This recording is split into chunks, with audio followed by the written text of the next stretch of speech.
Joe Biden is appointing more judges to the federal bench, and you knew they would be bad. But did you ever think they would be this bad? Judge on the far end. Tell me what Article 5 of the Constitution does. Article 5 is not coming to mind at the moment. Okay. How about Article 2? Neither is Article 2. Okay. Do you know what purposivism is? In my 12 years as an assistant attorney general and my 9 years serving as a judge, I was not faced with that precise question. Senator Kennedy was not grilling these judicial nominees on some arcane, obscure aspects of federal law. He was asking them about some of the most basic provisions of the fundamental American legal document. This wasn't, what does U.S. Code Section 27, line 52, it was, what's Article 5 of the Constitution do? They didn't know. And conservatives are now shocked and appalled, but we should not be. These libs don't need to know. These judge nominees don't need to know. Biden and his minions did not nominate these judges because they're experts on the Constitution. He didn't nominate them because they love the Constitution. They keep a pocket Constitution on them every day, and they want to do everything they can to uphold it. It's the opposite. Biden nominated these judges to continue the liberal project of upending our entire political order. If anything, their blithe ignorance of the Constitution is likely a mark in their favor when you look at it from the perspective of the people who are putting them up for these jobs. I'm Michael Knowles. This is The Michael Knowles Show.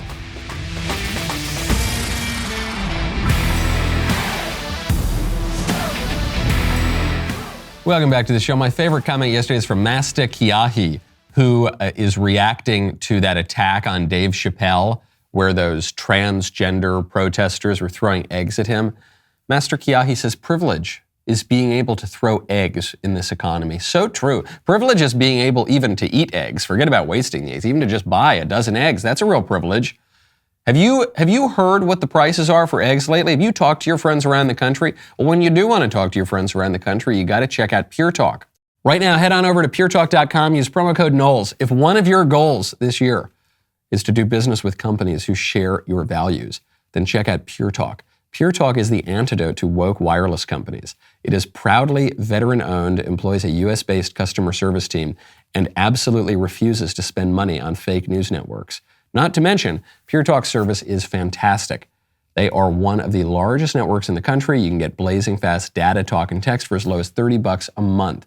That's probably half of what you're paying Verizon, AT&T, or T-Mobile. Switch over to Pure Talk in as little as 10 minutes while keeping your phone and your phone number. Your first month is guaranteed risk-free. Try it. If you're not completely happy with the service, you will get your money back. The service is as good as whatever cell phone company you're using right now. I can tell you that. It is much less expensive. It's run by people who don't hate your guts, who actually like you. Customer service in America, super easy. These guys are great. Make it a goal this year to support companies that support you. Go to puretalk.com, enter promo code Knowles, save 50% on your first month. puretalk.com, promo code Knowles. Pure Talk is simply smarter wireless. Speaking of unimpressive Biden representatives, Hunter Biden, you know, has dipped his toe into the art world.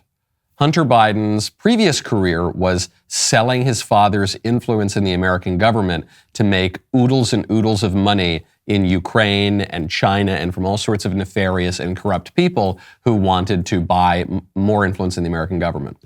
Hunter, I think, referred to this in one of those disclosures that came out from the laptop or some other conversation as that the fact that he makes basically $1 bajillion a year. So that's how he previously made his money. But then when it all came to light, it was much harder for Hunter Biden to continue the Biden family corruption. So he said, okay, the way I'm going to start making money now is by painting. Hunter Biden, I don't think, had ever picked up a paintbrush in his life until about 5 minutes ago, and his painting is just a bunch of ridiculous doodles on a canvas that we were then told could sell for $500,000 each. This, another example, obviously, of corruption. Nobody thinks that Hunter Biden's stupid doodles are high art. Nobody thinks they're worth $50, much less $500,000. But the art dealer selling Hunter Biden's work is insisting, no, this is not just corruption. This is not just a way for people to pass $500,000 into the Biden family without having to go through political disclosures. This is not just another way to buy influence with the Bidens. No, Hunter Biden's a great artist. Hunter's dealer, George Berge, the owner of the eponymous art gallery in New York, praised Hunter Biden's artwork, said, Hunter Biden will become one of the most consequential artists in this century because the world needs his art now more than ever.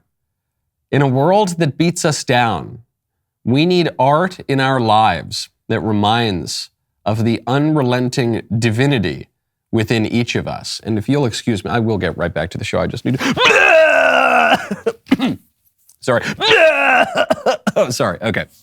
Now that I've emptied out my gut and stomach here from that absolutely nauseating and disingenuous praise of Hunter Biden, now we can go on with the show. Why is he saying this? Well, he wants to have a straight face. He wants to say, no, this isn't corrupt at all. This isn't ridiculous. Hunter's doodles deserve $500,000. Pay up. Let's go. Nothing wrong about this. But I think the other reason that the art dealer and Hunter and the whole Biden family can get away with this is we don't have any power to stop it. I read a statement like that. I see judicial nominees put up who don't know the very first thing about the Constitution. And I think, man, they're just rubbing our faces in it now, aren't they? They're just lording their power over us. And they're saying, oh yeah, we're going to pack the court full of people who have never looked at the law ever. A bunch of just completely ignorant people who will do what we want them to do, and you can't do anything about it. Oh, you don't like that we've had some corrupt practices? Okay, well, now the way we're going to make money is by selling my derelict son's scribbles on a canvas. What are you, no, he's a great artist. That guy, he's basically Michelangelo. What are you going to do about it, conservatives? Nothing. That's what they're going to do. Speaking of art, and speaking of one way conservatives have pushed back in the culture, we played yesterday James O'Keefe's excellent expose of an executive at Pfizer confiding in someone that he thought he was on a romantic date with, that don't tell the public, but Pfizer is secretly performing gain-of-function research to beef up viruses to work on new pharmaceuticals. And the date says, what? Pfizer's working on gain-of-function research? And the exec says, yeah, I mean, we don't tell the public that, but we are working on that. And then, just yesterday, James O'Keefe releases the footage of when he walks out like Chris Hansen, comes in, sits down, he says, hey, I think I'm gonna have a seat over here. Do you work for Pfizer? We've got you on camera admitting to, and things go awry. Hey there, is this seat taken? You work for Pfizer. My question for you is, why does Pfizer want to hide from the public the fact that they're mutating the COVID viruses? Is this real life? I'm literally a liar. I was trying to impress a person on a date by lying. This is absurd. Please don't touch me. Well, this is not, by the way, don't tell anybody. Someone who's just working in a company to literally help the public. You f***ed up. You really did. Please bring the cops as soon as possible. I'm really very unsafe. Can you please unlock your door? No, don't let them leave. Please unlock the door. What is going on here? Please unlock the door. Please unlock the door. Unlock the door. We're trying to unlock the door. Unlock the door.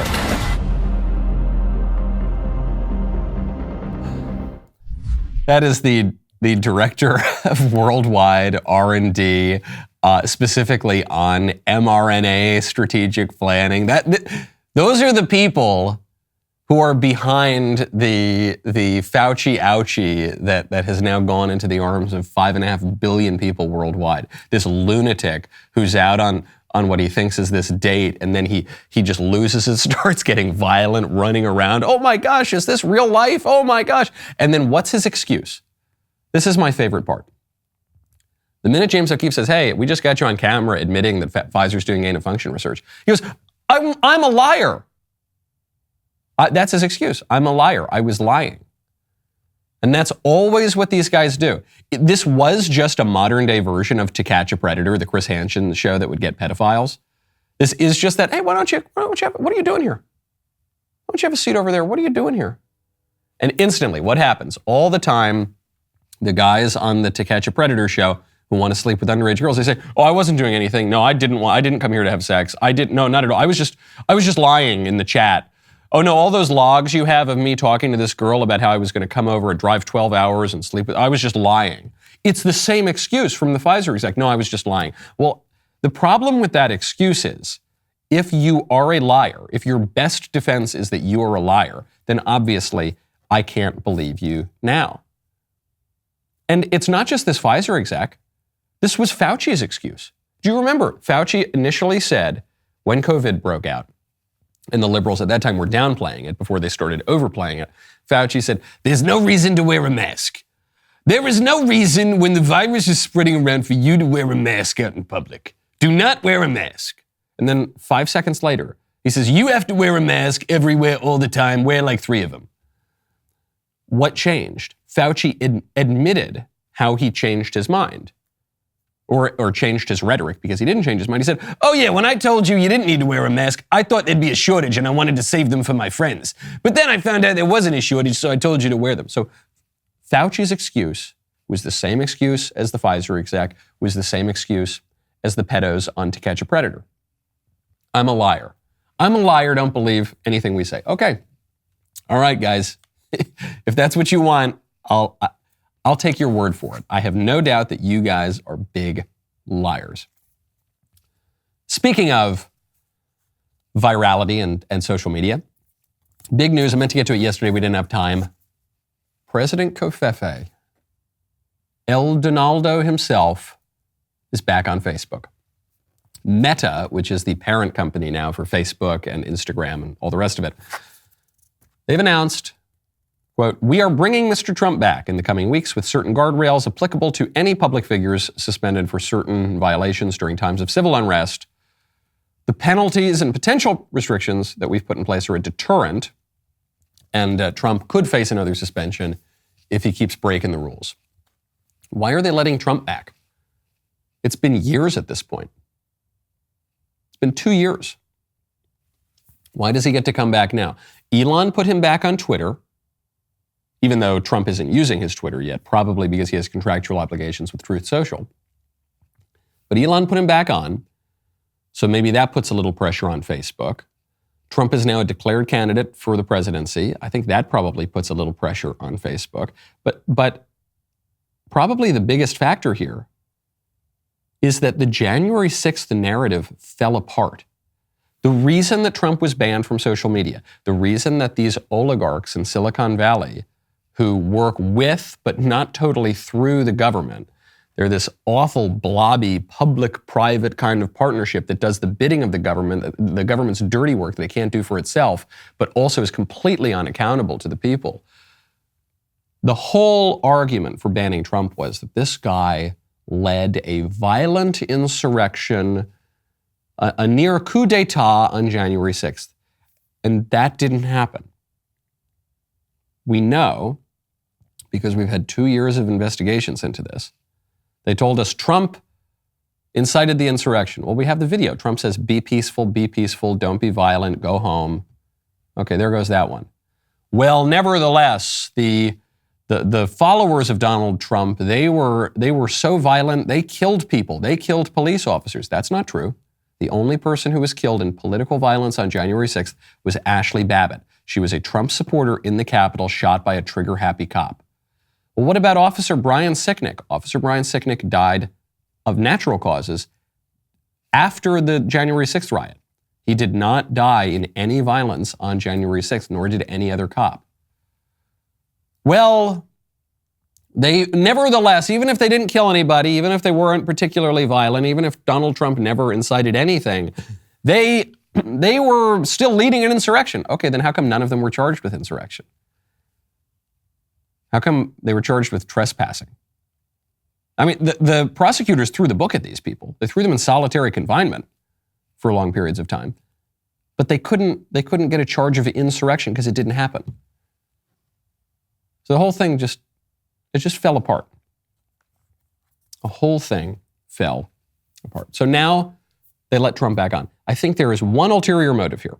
Beyond that the libs couldn't quite withstand the pressure of still with a straight face saying that Trump couldn't be on Facebook.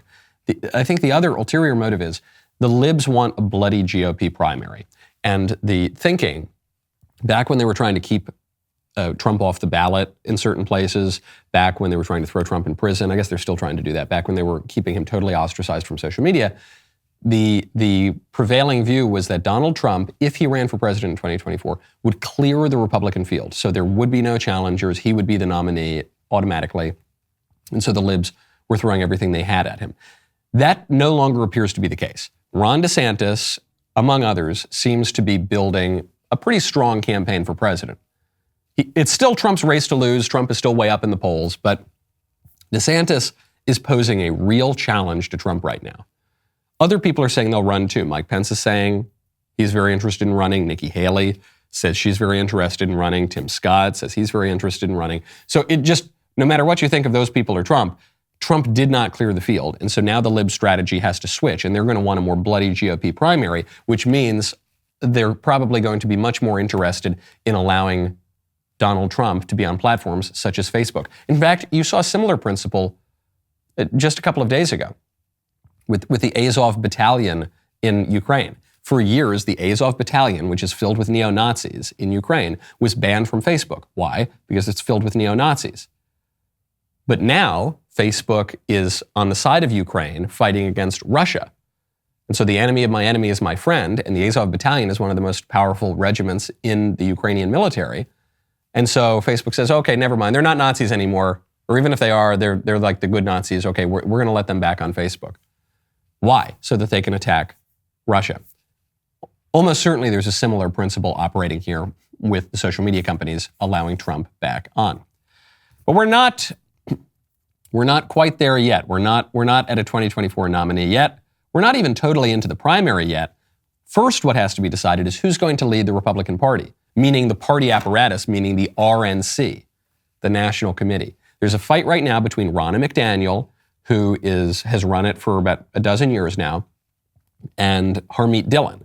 Harmeet Dillon has been on the show. I think we invited Ronna on, but Ronna hasn't come on yet. Harmeet Dillon is challenging Ronna, saying enough's enough. Ronna's been there long enough. Now I'm going to take over the RNC. Trump has endorsed McDaniel. Now, finally, Ron DeSantis has weighed in as another rising star in the GOP. He endorses Harmeet Dillon. Right now, the RNC is meeting in Dana Point, California. And there are some questions of who should lead the RNC and whether it should be Ronna for a fourth term or go a different direction with Harmeet Dillon. What are your thoughts on this? Well, we've had 3 substandard election cycles in a row, 18, 20, and 22. And I would say of all 3 of those, 22 was probably the worst given the political environment of a very unpopular president in Biden. Huge majorities of the people think the country's going in the wrong direction. That is an environment that's tailor-made to make big gains in the House and the Senate and state houses all across the country, and yet that didn't happen. And in fact, we even lost ground in the U.S. Senate. And so, I think we need a change. I think we need to get some new blood in the RNC. I like what Harmeet Dillon has said about getting the RNC out of D.C. Why would you want to have your headquarters in the most Democrat city in America? It's more Democrat than San Francisco is. Notice Ron DeSantis, he's a very adept politician. He's asked about the RNC, where do you stand on the race? And he gives something of an answer. He says, well, Ronna's not getting it done. We need fresh blood. And I like Harmeet Dillon's idea about getting the committee out of D.C. So it's not a full, explicit endorsement of Harmeet Dillon, but practically speaking, it is. And why is it? I suspect, well, one, it might be just that Ron DeSantis sincerely believes that all of the things that he's saying. But in politics, there's always another layer too. And I think the other layer here is Ronna McDaniel is a Trump person. Ronna McDaniel is very closely tied to Trump, ran the RNC during Trump's presidency. Trump has endorsed Ronna McDaniel. And so what does Ron DeSantis get if he endorses Ronna McDaniel? Nothing. The big dog in the fight has already endorsed her, so that puts DeSantis in a position of being number two. What does Ron DeSantis get if he endorses Harmeet Dillon and Harmeet Dillon wins? Now, not only does Ron DeSantis have a friend running the national committee, but Ron DeSantis has also racked up a W against Trump, which has been the narrative that's taken place since the midterms. The narrative since the midterms is Trump, he just couldn't pull us over the finish line. Trump, he had an unimpressive performance. I'm not saying this is a fair assessment. I'm just telling you this is the narrative that has taken hold. And then when you compare that to the incredible success in Florida, undeniable success, DeSantis and the Republicans in Florida did a great job turning out the vote and getting themselves elected and reelected. That is being considered a W for DeSantis and an L for Trump. And so if Harmeet Dillon can beat Ronna McDaniel in the RNC leadership race, that's going to look like another victory for DeSantis over President Trump. Is this going to matter for the nomination? Maybe not, but the race to the nomination is every single day. And if you win enough days, you win the nomination. That fight picking up right now. But we're not fighting each other. We are not ultimately fighting each other. Some people prefer Trump. Some people prefer DeSantis. Some people prefer Ted Cruz. Some people prefer Nikki Haley. We're not, but ultimately we're fighting the libs. Ultimately, we conservatives have a lot more that unites us than we have that divides us, especially when you look at how crazy the libs have gotten. And I sometimes forget it because increasingly I spend my time around conservatives. I come from a liberal place. I've lived in liberal cities. I've got liberal friends going back many, many years. But I do spend a lot of time with conservatives. I sometimes forget how crazy things get. And then I read the Associated Press trying to ban the word the. Before I get to that, this week I told you how we all got one step closer to the crunch in our breakfast cereal coming from bugs, not whole grains. The EU officially enacted a statute allowing food producers to incorporate cricket powder into its flour-based products. Not because it tastes better, but because the political elites have deemed that eating the bugs is better for the environment. So, right down to the food you eat, the world wants to make you woke, but not Dennis Prager. Dennis wants to make you wise. And the founder of PragerU is going to do just that with a never-before-seen series exclusively on DailyWire Plus called the Masters Program with Dennis Prager. What the Masters Program aims to do is take 40 years of wisdom and experience from one of the most influential conservative thinkers in America today and distill it all down to its essence. He covers topics such as the consequences of secularism, such as is human nature basically good? It is as thought-provoking as it is illuminating. The first two episodes of PragerU Masters Program are available to stream right now exclusively on DailyWire Plus, so head on over to DailyWirePlus.com, become a member, and watch PragerU Masters Program and more. That is DailyWirePlus.com today. The word the is canceled, according to the Associated Press. The AP, which through its style book that sets the tone for a lot of journalism and public writing, has become more and more woke in recent years. The AP says, quote, "We recommend avoiding general and often dehumanizing the labels, such as the poor, the mentally ill, the French, the disabled, the college-educated. Instead, use wording such as people with mental illnesses, and use these descriptions only when clearly relevant." As a style point, this is bad writing style, because a general rule in writing is it is better to use fewer words than more words. Cut out unnecessary words, close up space, and generally speaking, your prose will improve. Political correctness tells you to use lots of extra needless words, to use euphemisms instead of clear language and confuse everybody. But clear writing says be succinct, be concise, be precise. The AP also doesn't follow its own advice. Ezra Levant over at The Rebel pointed out that the AP has regularly referred to the unvaccinated, probably because it wants to dehumanize the unvaccinated. But you're not allowed to use those labels for anybody else. And everyone's covering this as an example of political correctness run amok, which in part it is. But there is something deeper going on here behind the move to take away these group categories, the poor, the disabled, the college educated. And it's something that infects, it's a mind virus that has infected the left particularly, but it has infected the right as well, which is that this is a consequence of liberalism. This is an attack on group identity per se. This is a logical extreme of the liberal idea that we are all fundamentally individuals, not members of a group. I know that a lot of conservatives and self-described conservatives, particularly of the last 50 years, have grounded their political views in individualism, but that is not a conservative idea. That is a liberal idea. You could say, well, it's more of a classical liberal idea. Some people would say it's actually much more of a modern liberal idea.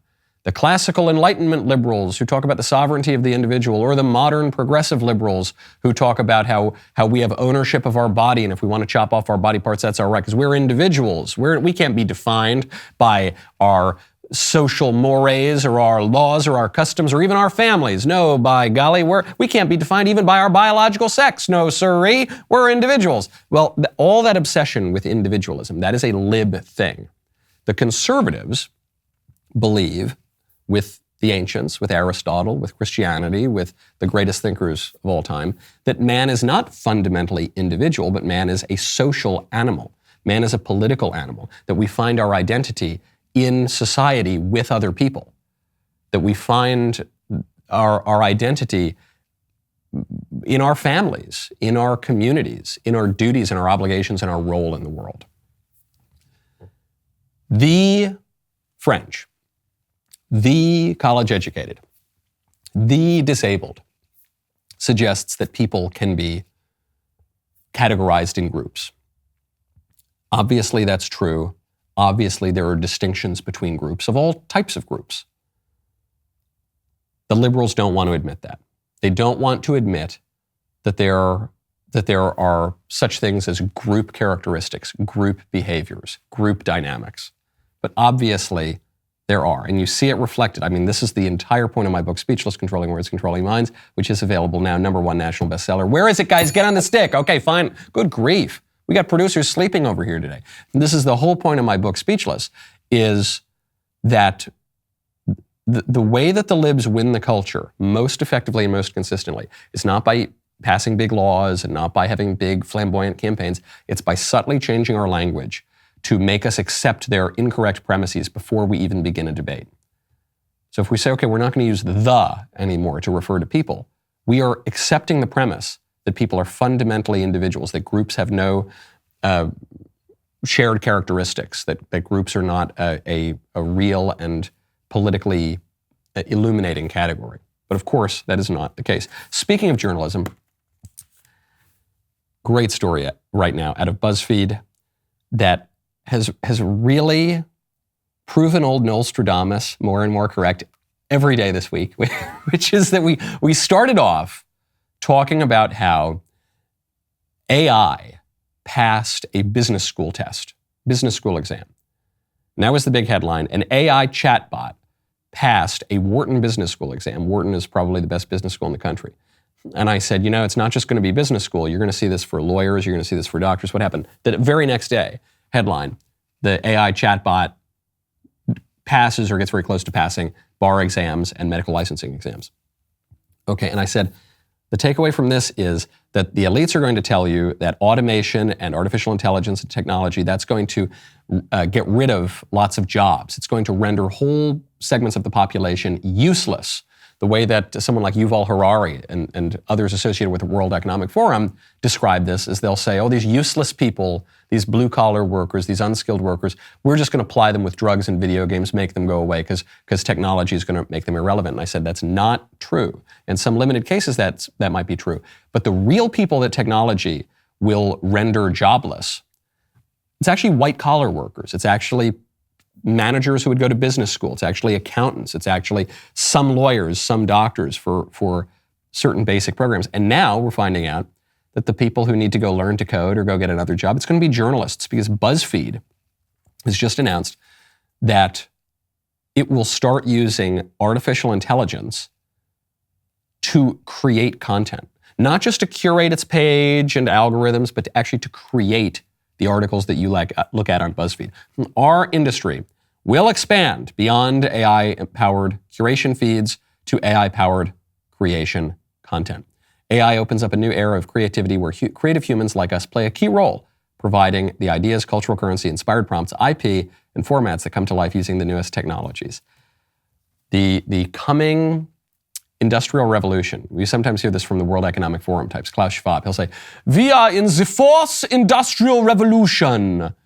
And this is supposed to make all of us, unskilled, useless people, the hoi polloi who don't prance around the Alps at Davos. This is going to make us all irrelevant. If there is a coming industrial revolution that throws people out, it's going to affect the white-collar people. And they're going to have to learn to code or learn something else. We have now arrived at my absolute favorite time of the week. That is the mailbag, sponsored by Pure Talk. Go to puretalk.com, select a plan, enter code Knowles, K-N-O-W-L-E-S, to get 50% off your first month. Take it away. Nostradamus, my knowledgeable lord of all things conservative, Italian, and or cigar-related. I have a question about role models. Does the type of person people look up to matter even if they speak on subjects like traditional masculinity? One example I thought of was Andrew Tate and Jordan B. Peterson. Both speak up for men, relationships, and mentality. However, Tate is surrounded by a number of women, materialism, and is more aggressive, while Peterson is a family man, psychologist, and is very careful in his delivery. So does the type of person that people look up to matter even if they preach positive messages? I'd love to hear your stance on this. Now I'm going to put speechless, controlling words, controlling minds in my shopping cart. I hope I get a bell. Are we going to get a bell? Hello? Hello, everybody. There we go. Okay, good. I'm glad to hear that. Great question. Yes, role models matter. Role models matter because human culture comes from imitation. This is one of those rare points on which the ancients and the moderns, the philosophers and the scientists, the wise people and the atheists all agree. See what I did there? Plato, René Girard, Richard Dawkins all agree. Human culture comes from imitation, a process called mimesis. The little baby learns to smile because the little baby is feeding and looks up at mommy, and mommy looks down at the baby, and mommy smiles, and then the little baby mimics that smile. This is how we learn to speak. This is how we learn to think. This is how we are educated and learn to behave. This is how we develop personalities, is we see people, see things that we admire, and we try to imitate parts of that. And ultimately, if we want to have a good, holy, virtuous life, we want to imitate the highest good, goodness himself. Christianity sees this not even in only an abstract God far away from time and space, but in the incarnation. And so Christians strive to imitate Christ. Human beings are not just disembodied heads floating around in the ether. Human beings are souls and bodies, hylomorphic beings, moving around in time and space, real beings. And so it's not enough to just listen to a little snippet and say, oh, that Andrew Tate fellow, he said something that was almost broadly true about this one narrow topic. No, when we have role models, those are models to imitate. And we imitate people not just in certain ideas that they espouse, but in the way that they live their lives. Next question. Good morning, Michael Knowles. My name is Nicholas. I just wanted to see if this terminology correlated with your perception as well. It seems like the center-left and the center-right are distinguishable by the central-left having much more of a grounded foundation in their ideology, and certainly the way that their voting habits, because even if they're presented with a strong argument on the right, they're much more likely, much more often to remain stable in their central leftist perspectives. A central rightist perspective, if they're given in their interpretation a strong argument from the left, a way that they immediately wouldn't be able to ideologically combat at the time, they're much more easily swayed to then politically vote on the left rather than remaining stable in their right ideology. I just wanted to see if you concurred. Thank you so very much. Have a good morning. Really good question. I'll try to break it down this way. We think of politics as left versus right. But you raise the issue of these people in the center left and the center right. And then we just tend to put those people in the categories of either left or either right. That's why we refer to them as center left or center right. But the people who are center left or center right, I suspect, have much more in common with one another, certainly than they would with people on the right, the conservatives, and perhaps even a little bit more in common than they would with people on the left. Though the center left and the center right are closer to the left than either is to the right. You can think of the people on the right as the conservatives. You can think of the people in the center left and center right, as the liberals. And I think you can think of the people on the left as some shade of commie, Marxists, or some more radical leftist ideology. The commies and the liberals share a lot because communism, Marxism, all those shades of socialism come out of liberalism. So they've got a fair bit in common. The conservatives, the real conservatives, reject not only communism, but liberalism. Not just in certain policies, but they actually reject the premises of liberalism. They reject some of the high-flying nonsense that comes out of the Enlightenment. They say, no, actually, society is not fundamentally secular. There's no such thing as a neutral ground. Man is not fundamentally an individual. Tradition is an important thing. We shouldn't rely on our unfettered reason. We shouldn't recreate the world anew. We don't want to constantly have revolutions. So that's kind of a different thing. The center left is always going to be more influenced by the left than the center right is by the right. And the center right is always going to be more influenced by even the center left than they are by the right. The outliers, I suspect, in all of this are the conservatives. We talk about how the conservatives are the silent majority of Americans. I don't know that that's the case. I do think that a lot of people do have common sense. That's something really working for the conservatives. And I do think that the actual commies and pinkos are a relatively fringe margin. The Antifa weirdos who chop off their body parts and dye their hair all crazy colors. That is fringe. There's more conservatives than that group. But because that group has a lot in common even with the liberals, and because the center right is actually part of the liberals, overall, they can wield a ton of influence on society. That is why they squish, because the squishes share the fundamental principles of the left, not of the right. We call them center right because they agree with us on some issues, but they're at the foundational level, we're pretty far apart. Next question. Hey, Michael.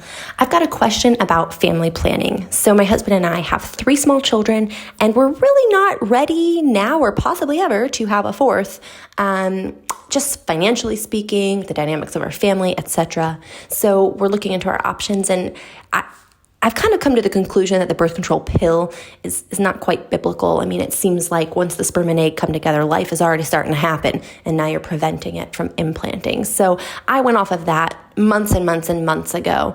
But I mean, I feel like I'm rolling the dice every month here. So love to look into vasectomies. But I was wondering what your thoughts are on that. You know, are vasectomies fair game since technically you're not even letting a sperm meet an egg in that instance? You know, would just love your thoughts, Michael. Thanks. Well, certain forms of contraception do not merely prevent the implantation of a sperm and an egg that have come together to create a new person, but just prevent ovulation. That's probably the dominant form of contraception. Anyway, in the dominant forms of contraception, whether you're talking about from the men or from the ladies, it's the contraception prevents the sperm and the egg from meeting. So your bioethical concern here that the primary problem with contraception, as opposed to forms of abortion and abortifacient drugs, is that you're preventing a fertilized egg from implanting. That's not quite it. It often starts earlier. It's still wrong, but it's not wrong because you're ending a human life. It's wrong because you're supposed to be open to life. 3 kids, that's great. I can't wait till I get 3 kids, God willing. But come on, keep going. Why stop? 3? The only real envy that I feel is I was talking to another friend of mine who feels the same way, is for people who have just 1 billion kids. Because it's great. It seems great. Yeah, you don't sleep. Yeah, it's definitely harder on the wife. But then, you look someday and you got all these kids and all these grandkids, and it seems really, really nice. So be open to life. You say it's expensive. It is expensive. I'm not downplaying that. But in terms of investments, in terms of any way you can use your money, a kid seems like a pretty good investment. It seems more important than probably anything else you're spending your money on, beyond food to keep you alive and shelter to keep you warm. Those are pretty necessary. The rest of it is not better than another kid. And then in terms of the vasectomies, there's a reason that men don't go bragging about their vasectomies. There's a reason that men don't have vasectomy parties, unless there's some weird libs in Brooklyn or something, is because men feel that it's kind of emasculating. Men feel that it's kind of, if not shameful, then something they don't want to write home about. And I think for good reason. It's not quite the same as just castrating a guy, but it kind of looks the same. It makes a man feel that he's lost something of his potency. And so I wouldn't do it. I think it's wrong. Just don't do it. I know a lot of people have done it. A lot of people have, probably most people today, practice some form of contraception, but come on. You got a limited time on this earth. Be fruitful and multiply. Kids are great. Have more kids. Next question. Hi, Michael. It's Elise again. I have a question for you regarding yoga. I have noticed that a lot of the parishes in my diocese are now offering a rosary yoga class, and it's kind of popping up everywhere. My parish isn't doing it, but I wondered if you had any suggestions about if I should say anything. I feel like as a Catholic, this is really disturbing trend. I'm not sure if other areas are noticing this, but I'm not really sure what I can do as someone who's not a member of those parishes, or if I should do anything, but maybe just speak to the people that have brought this up to me. So I'd love to hear your thoughts, and thank you so much. Are those churches that you're talking about, are those parishes also hosting Catholic Hajjs to Mecca? Are those parishes hosting the Catholic jihad? Are they hosting the Catholic sacrifice of goat demons to the Greek and Roman gods? Are they also doing that? Why? These things don't go together. Yoga is a Hindu ritual. It's a Hindu religious ritual. It is not Christian. It is not monotheistic. It is not at all compatible with Christianity. I know a lot of Christians go to yoga classes and they say, well, I like it because it stretches my body out and it makes me feel good. And okay, that's what you can do. Pilates. You can go stretching. You can go to a gym. I'm not suggesting that. But yoga is not purely a physical exercise. Yoga is a spiritual ritual. It's a religious ritual. That's why you do the ohms and you salute the sun and you do all, and depending on how hippy-dippy your yoga teacher gets, you engage in explicit religious rituals. So if you're going to engage in religious rituals and you really love yoga and it's your favorite thing, then just admit that you're not interested in practicing Christianity. You are interested in practicing another religion, probably Hinduism or Buddhism, and then you're going to go do that. At least be honest with yourself. But don't pretend that this sort of syncretic religious practice is Catholic. Because it's not. They're just not. It would be just as crazy as saying, I'm going to go on a Catholic jihad. I guess we had some of those. One that was called the Crusades, but it's different than jihad. Okay, it's just different. You wouldn't say, I'm a Catholic Muslim. I'm a Catholic Buddhist. You're not. You can't. That violates the law of non-contradiction. Those religions make mutually exclusive claims, and you've got to pick one. You certainly don't want to be lukewarm. If you are Christian, You might have read what our Lord tells us about being lukewarm in the scriptures. Not great. All right, let's take one on paper before we get to the member block. From Christine. Dear Michael Knowles, do you have any suggestions on where a young woman can meet a nice Christian conservative man? I tend not to frequent bars very often. That's probably good. Instead, I prefer to attend church, the gun range, and the grocery store. Be still my beating heart. I'm off the market, but you sound great. I'm 30 years old. I feel like an old maid. You're not an old maid. I unfortunately work from home. I frequent the office as much as possible, but unfortunately, not many of my colleagues like to work in person. It's frustrating. Thank you for all that you do. That's not a huge problem. And these days, in the old days, if you weren't married by 30, that was a huge issue socially. These days, if you get married before 35, you're like a child bride. That's just, the culture has changed in very strange ways. But I sympathize with your problem. It's hard to meet people, especially these days as we're increasingly living in virtual reality in the metaverse and we don't actually meet people in public. So I would be a little more intentional about it. I'm not totally opposed to the dating apps. I've never been on them. I kind of missed that era, but I'm not totally opposed to it in principle. I know people who have met their spouses on dating apps, and that's kind of the way people date these days. So I'd consider that at least. And then you could do it the old-fashioned way, which is to have your friends and family set you up. Maybe ask your coworkers to set you up. And it can be a little embarrassing to say, hey, Sheila, you know any good guys? You know anyone that I could, hey, cousin Jim, do you have any buddies that you think I should go on a date with? I wouldn't just wait around forever for a man, to come in riding on a white horse, knight in shining armor, and sweep you off your feet. If ever that were the norm, it certainly isn't today. So you'll have to be a little bit more intentional. But I wouldn't lose hope. You're certainly, by the standards of our culture, you're doing just fine. You still have plenty of time. You just have to get a little more intentional about it. Okay, the rest of the show continues now. We've got a lot. It's Fake Headline Friday. I need your help in sussing out which are the 4 real headlines, which is the fake headline. And also, a buddy of mine is coming on the show very briefly to talk about his new movie that's coming out because Greg Perot is the star of the new Left Behind movie. And Greg Perot, he's got a lot of great credits. So I'll wait until the member block, but head on over. The movie premieres this weekend. It's going to be a huge smash. If you're not a member already, go to dailywire.com/Knowles. Use code Knowles, Knowles at checkout for 2 months free on all annual plans.